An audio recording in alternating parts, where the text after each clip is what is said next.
Hey everybody, welcome to Obscurities and Miniatures, and this thing's not much of a miniature because it takes up almost my entire filming area, but today I am going to try building Sugumi Kanagata from Kotobukiya's Alice Gear Aegis subline of their Megami device stuff, which is a subline of their frame arms, girls. It all goes together. Anyway, this is a ridiculously sized box, and you can see that she's got like really elaborate, fancy armor here. And the funny thing is, I'm not even the first person to open this, because as soon as this came home, my kid cut open the box to paw through it because there is a code here that was included for the game, which I subsequently found out, I guess he's been playing quite regularly since he's got like a Google Japan account. As far as I know, the Alice Gear Aegis games aren't even in English, so good luck with that, if that's something you're interested in. But you can see here, I mean, the armor looks really cool. You know, you have the basic figure, and as always with Kotobukiya kits, you know, there's a lot of posability, a lot of variety and options in how you build it. This box has seen better days, that's okay. You get the usual various face styles. I mean, if you're into that stuff, a couple stickers. I mean, it looks pretty nice out of the box. I'm okay with that. Actually, I just picked up a bottle of panel liner. Maybe we'll play around with that once we're done building it. Okay, I'm just going to destroy the box, I guess. Now, funny thing is, this is a ridiculous amount of parts in here awaiting us. But if you've ever built enough of these Kotobukiya kits, you'll know that when all is said and done, it's going to be about the size of a 1/144th Gundam. There's just a ridiculous amount of pieces in these things. So just something to be aware of. If you're like me and you love building these kits, regardless of the final size and maybe the quality, there's definitely a lot of enjoyment to be had in that regard. Now, one thing Kotobukiya is always good for is a variety of finished colors for the parts. There are not going to be a lot of stickers. You saw some there on the box, and that's about it. Everything, for the most part, is going to be color separated. Are these like soft rubber? No, they're just hard joints. I wonder if these are actually compatible with some of the other kits I've got laying around. Actually, I kind of like the colors. They're not the usuals. I mean, we do have some bright yellows and stuff in there. Some very thin parts. A lot of translucent stuff. Huh. That's a surprise. I was not expecting that. Some kind of explosion effect things. I'm like, I don't even know what I've got in here. No clue. That looks like a base. More support parts or something. Looks like a wing, doesn't it? Actually, it looks like the Rayorth's wings. Hairs. Joints. Outside joints. More stuff. I mean, there's just, I'm like going on and on here. Now, unlike some of those Chinese kits, I do believe you only have enough parts to actually build the one kit. Variety of hands. Again, I'm curious how well they'll cooperate with other kits. It's a weird color for the sword. Nice to see the skirt or the top. No, I think it's a skirt. Pre-painted. Speaking of pre-painted, I'm assuming there's some blank faces. Maybe not. Huh. Blade thing. The joint things. There have to be some blank faces. It looks like her stomach parts because we got all the eyes. I thought they said they were stickers. Where? I came across no stickers unless they're like buried under the divider, which I guess I'll clear that out later. Actually, on second thought, while it is a lot of parts, it doesn't look that bad.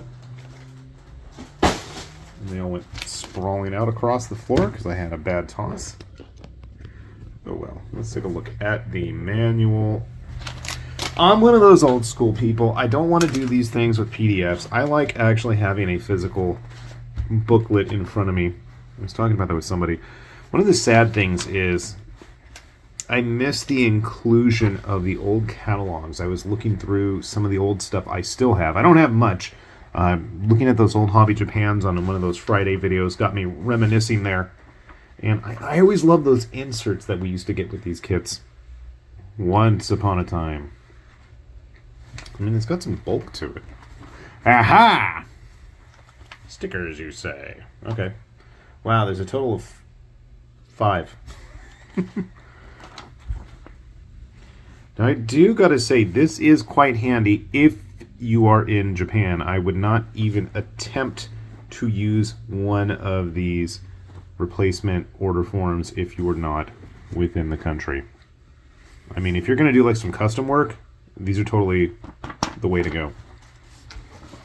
And shipping's pretty quick too. I had a kit with some missing parts once. Or I broke it. I think I broke it and I got my replacements within a few days.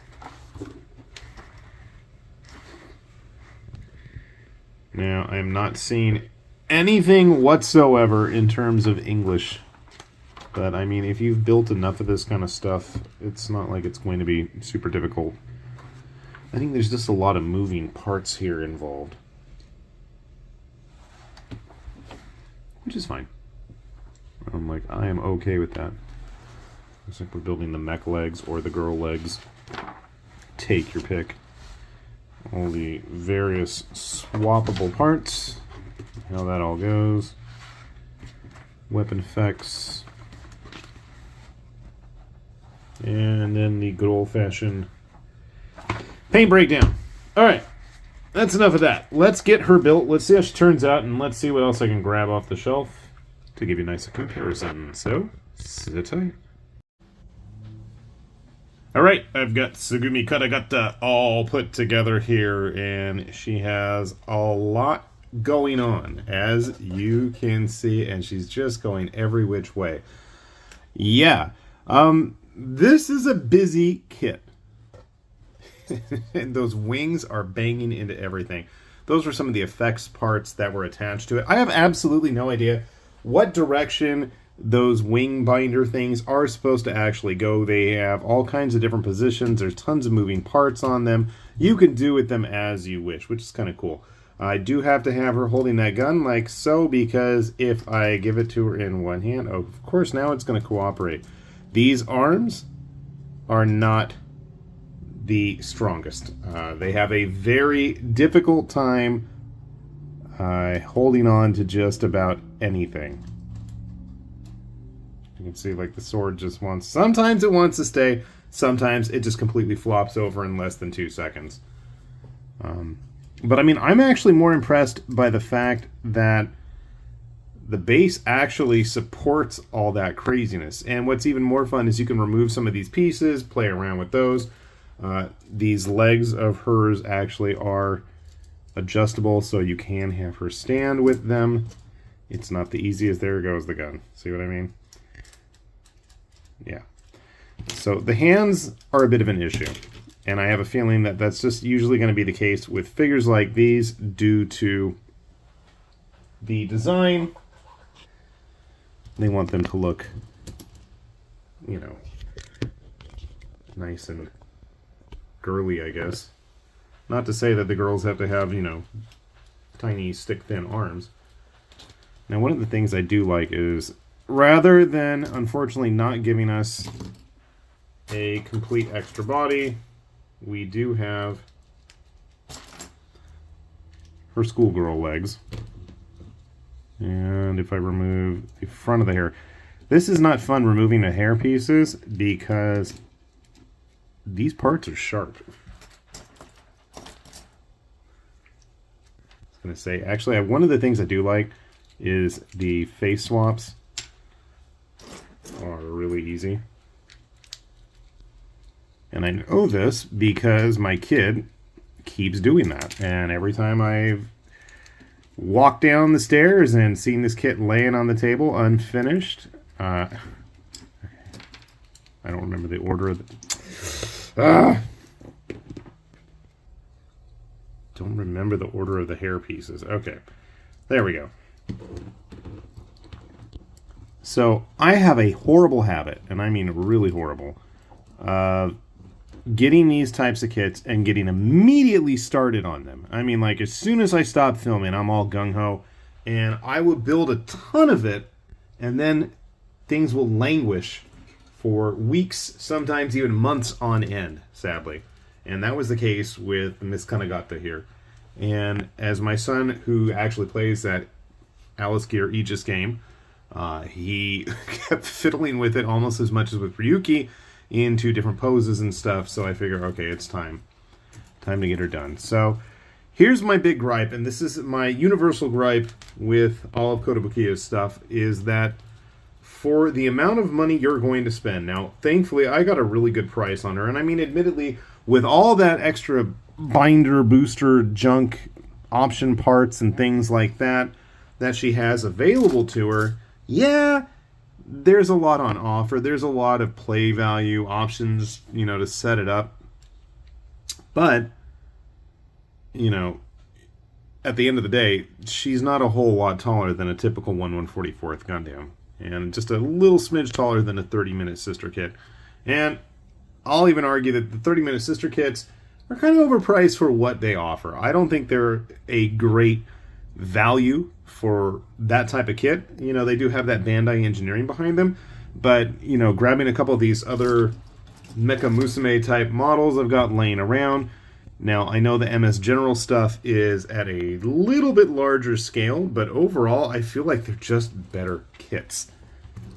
Like, the Shihao Dune here is honestly, truly, probably one of my favorite, highly recommended, with her big ol' saber-tooth tiger cannon mount thing.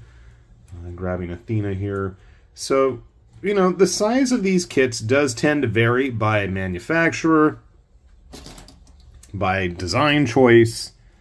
I mean, I know I've seen a few MS General ones. There's like the little mouse who's a good head or so taller than the rest of them. But, you know, I think if you could find these types of kits, if this is something you're interested in for a reasonable price, they're probably going to give you a lot of value, especially if you enjoy the building aspect of it. Me personally, that's my enjoyment. I like building this stuff. It is absolutely sharp though, so do keep that in mind. I did like the fact that Kotobukiya included some optional plastic hands rather than the typical rubber ones that we're usually accustomed to with those kits. But as you can see, the weight of the parts absolutely does them no justice. So, you know, this is straight out of the box. I think if you wanted to goof around with it, put some kind of, you know, varnish in there to help kind of thicken things up, that would absolutely help. But otherwise, that's going to definitely be an issue, I think, in terms of posing. But, you know, again, I'm still pretty impressed with the fact that that tiny little base is actually able to support all that weight of her unit there. That's pretty cool. There is actually a smaller base stand included for just basically posing her, you know, jumping around or something, but that's more for the figure, not so much for all of the extra armor gear. So something to keep in mind. If I encountered another of these Kotobukiya kits at a reasonable price, would I pick one up? Probably. It's definitely pretty neat. And I mean, just the amount of junk you can do with these gear parts of hers, it's pretty fun, I gotta admit. And like I said, my son keeps messing with it and posing her and changing the armor setups every day. I got finally sick of it. I think he wants to take it and put it in his room up with his Ryuki that he stole from me, along with whatever other Kamen Riders. So would I pay full price? No, just straight up no. Absolutely not. You guys saw the size of the box. I mean, that was bordering on the size of like one of those motor nuclear kits.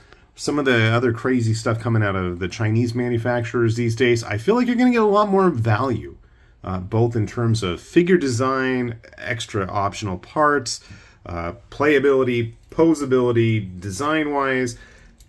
And I mean, I'm also just not as big a fan of the young schoolgirl type. I know there's a market for that. I'm probably not it. Do I dig the cool aesthetic of all of her giant machinery? You betcha. But just as a figure itself, for the price that the tends to be offered at from Kotobukiya, I would say I'm probably going to pass. But like I said, I got a really good deal on it. Can't complain in that regard.